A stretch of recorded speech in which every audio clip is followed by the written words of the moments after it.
It's Alpha versus Omega, and Kenny, you are gonna get the shit kicked out of you. He's a savage, man. Chris Jericho is the greatest of all time. Huh? He is going insane. And will you laugh at that fuckface? Shut your mouth. Okay. What is going on, guys? As always, the great one. Your favorite content creator of all time, just like I've said so many times. Make sure to hit that like button if you enjoy these news videos. I think it's like, I've made over 27 news videos, maybe, about 30 already. It's going so fast, man. Time just flies. I'm trying a lot of different stuff on the channel, so make sure to let me know what kind of content you want to see more. I did heel turns, the best heel turns that should happen in 2018. I did some SmackDown vs. Raw, no, WWE 2K18 reviews. Maybe I'll do SmackDown vs. Raw. Let me know in the comments below more of the stuff that you would love to see on the channel, because I'm trying to get as much as variety as possible. And without wasting the time of beautiful sexy beasts, let's jump into the news. Jericho speaks out about his storyline with Omega. During an appearance on the Killing the Town podcast, Chris Jericho talked about his storyline with Kenny Omega in New Japan Pro Wrestling and how he is happy to surprise everyone. Jericho said Don Callis pitched the idea of him to face Omega back in June. Jericho brought up the angle where he attacked Omega and how being able to use color, blood, took the things to a whole new level. Jericho said when he saw the blood coming from Omega, that was to me the greatest moment in my career in the last 10 years.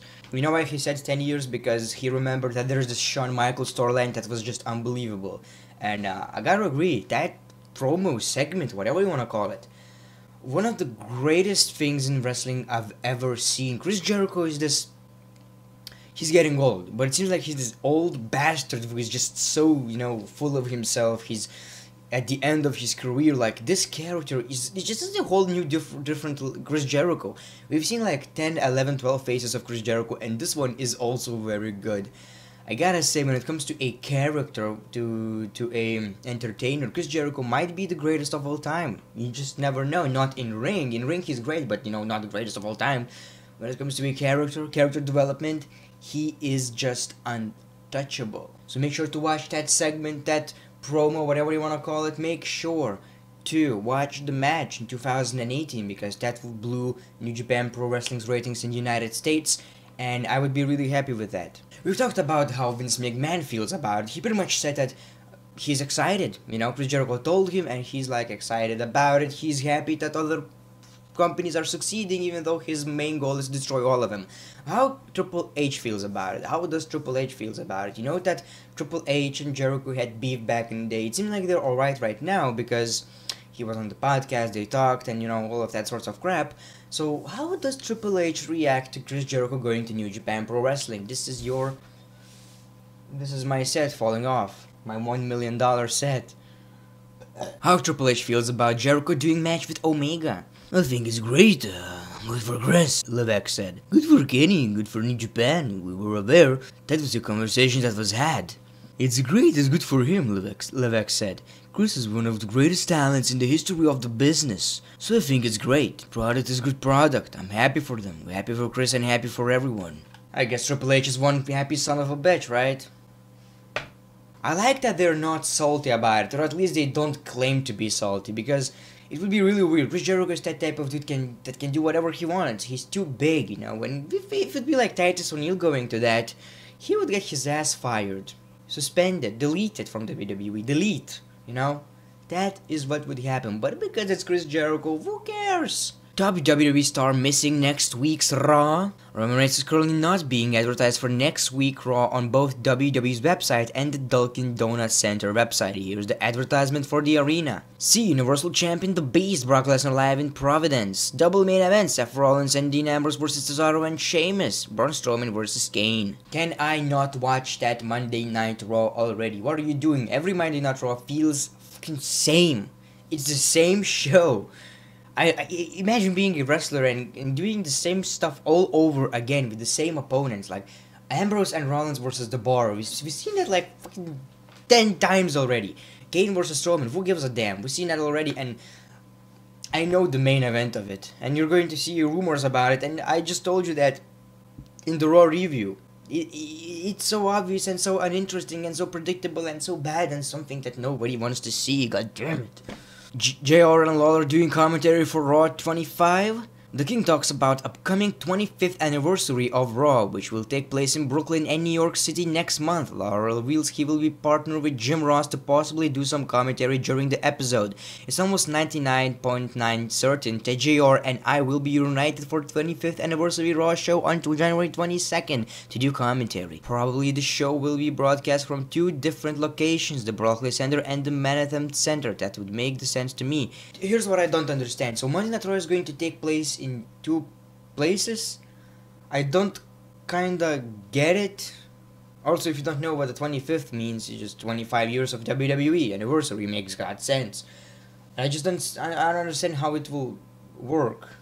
So one commentary is going to be on one show and the other one is on another. So we're having two shows, Monday Night Raw at the same time or something like that. I'm not quite sure. I don't understand it. But JR, Jerry Lawler, this is going to be great because JR is, when you think about Raw, he is what comes into your mind. Greatest moments are with JR. If you pick a good moment from PG era and you put JR in it, it makes 50% even better.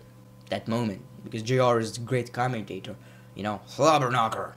Ryback comments on influencing the Yep movement. There's no denying Skip Sheffield left an everlasting impression on a couple of current performers. Ahead of his time. Thank you, Skippy. He's showing a picture of him with Yep shirt and them with Yep shirts. The big guy. Yeah, funny Ryback. And have you guys listened ever to Ryback after he left the WWE? He's the most dumbest, most narcissistic guy I've ever seen coming out of pro wrestling. This guy is so full of himself, man. He's like, I need to get paid more. He has this idea that he needs to be paid the same amount as Brock Lesnar, and I fucking serious. Who gives a shit about Ryback? Vince McMahon reportedly pulling out all the stops for WWE Mixed Man Challenge.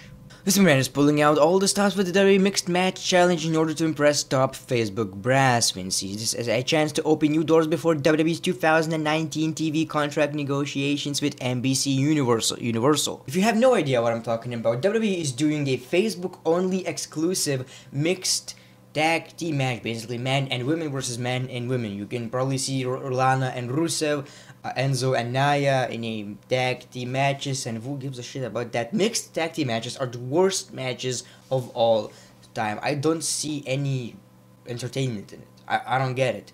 And on Facebook, I hate Facebook. Facebook is fucking shit.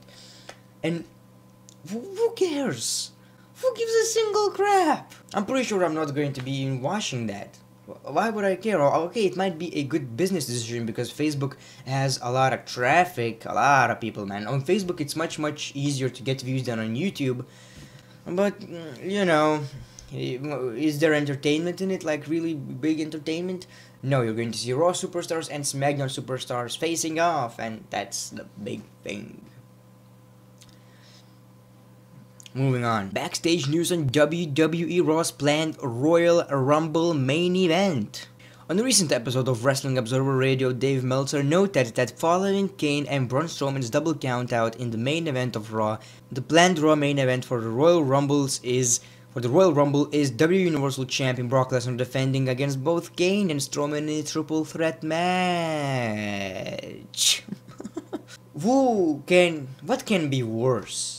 Who gives a single crap? When I look at it, I want at least to think, okay, this might get a new winner, but it won't get a winner.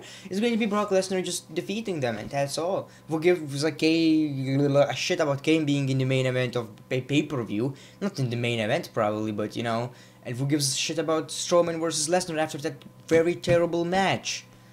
I don't care. It's just so bad. I think even AJ versus Jinder. No, it's not. It's worse. that is even worse. But that's it. So predictable. I already knew that. You already knew that. It's just, oh god. And to end this with a little bit more of a good news or bad news. There's no Christmas anymore because Dolph Ziggler, the show off, super kicked a Santa Claus.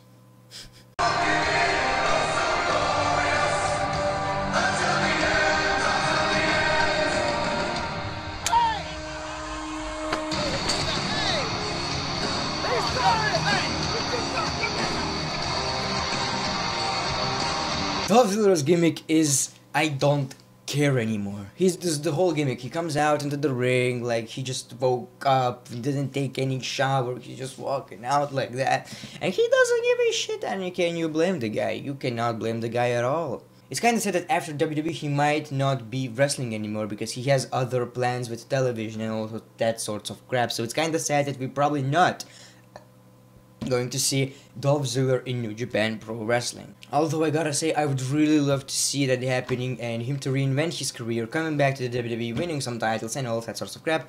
But I might think it's too late and something that Dolph Ziggler doesn't want to do because he's probably going to be tired of wrestling after all this mistreatment on SmackDown Live, Monday Night Raw, whatever you want to say. Anyway, these are the news for WWE today. Enjoy your Roman versus Lesnar versus Kane match. This is going to be hella entertaining. Thank you for watching this video. Make sure to like this video. Make sure to follow me on Twitter, Instagram. Make sure to support me on Patreon if you can. Leave a comment about what you think about Raw's main event, about Monday Night Raw in general, SmackDown Live, the state of the WWE. Thanks for watching The Great One. Peace, love, and hugs. It's been a pleasure.